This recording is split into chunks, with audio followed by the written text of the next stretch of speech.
Ah, comment on tombe dans la rue à 24 ans? Alors, vous savez, c'est un peu bizarre parce que moi, à l'époque, j'avais encore mes parents, enfin, ma maman, mon papa n'étant plus là.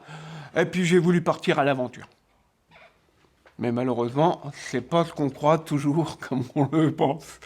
Donc de là, bah, je me suis retrouvé en galère. J'ai voulu rentrer dans la Légion étrangère, malheureusement avec mes antécédents militaires. Et quand je suis arrivé là-bas, on m'a dit c'est même pas la peine vous représenter à nos bureaux. On vous prendra pas. Donc de là, bah, je me suis vraiment retrouvé dehors sans rien, quoi, avec un sac. Et puis, bah, voilà. Je suis arrivé dans la gare de Toulouse. Et de là, j'ai rencontré une personne qui m'a dit, il me dit, t'es complètement perdu. Bah, j'ai dit oui, parce que bon, je suis dehors, je sais plus où dormir, voilà. Il me dit, écoute, viens avec moi, je t'emmène à Emmaüs. Et de là, je m'étais dit, oh, ça va être l'histoire de un mois ou deux, quoi. Et j'y suis resté 30 ans. Et la toute dernière communauté que j'ai faite, ça a été il y a, on va dire, il y a encore 4 mois à Rouen. Je savais ce que je voulais aussi, parce que je savais que je voulais reprendre une vie différente d'Emmaüs. Donc retrouver un travail, tout. Je savais que ça allait être dur, parce que vu l'âge et tout, ça allait plus être pareil. Et puis, ben, quand on se donne les moyens, c'est ce que je me suis dit, aide-toi, le ciel t'aidera, en tapant aux bonnes portes, voilà. Mais quand je suis arrivé ici, j'étais vraiment, dehors dans un squat. Je commence toujours un entretien en demandant à la personne comment elle va.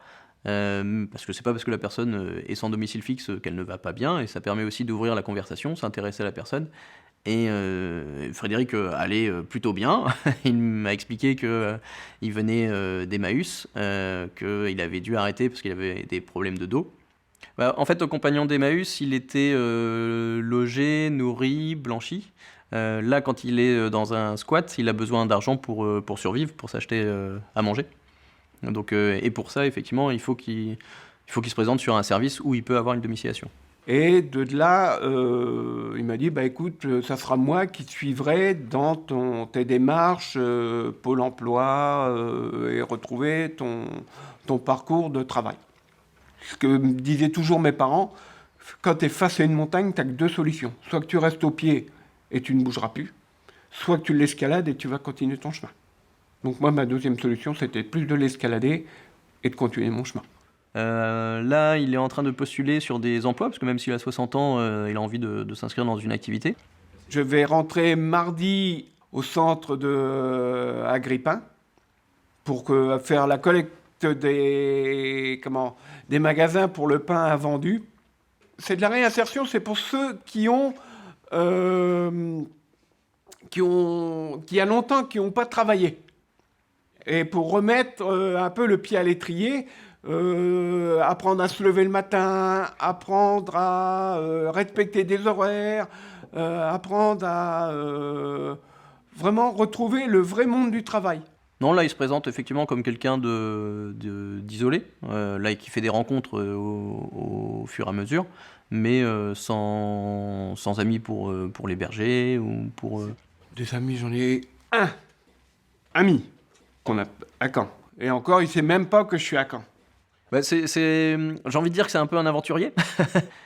Les films que j'aime bien, bon, ça va être avec Louis de Funès.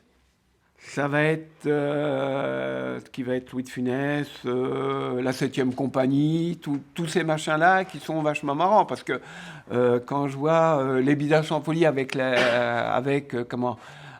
Charlots, j'ai même une anecdote qui est là-dessus. En 78, en 79 exactement, année 70-79, qu'ils ont sorti les Bidas en vadrouille, j'étais à l'armée. Et j'ai un de mes collègues, je dis, tiens, allez, viens, on va voir le film. Il me dit, tu crois? Je dis, écoute, on va le voir, on verra bien. Il me dit, oui, mais tu sais, on doit avoir une alerte et tout. Je lui dis, on en a à foutre de l'alerte, nous ouvre la partie, on va au cinéma, nous ouvre pareil. Mais quand on est rentré à 10h le soir, c'est que l'alerte, elle était déclenchée. Je regarde mon collègue, je dis, t'as vu la théorie? Il me dit, oui. Je dis, je crois que maintenant, les bidas, on va faire de la pratique.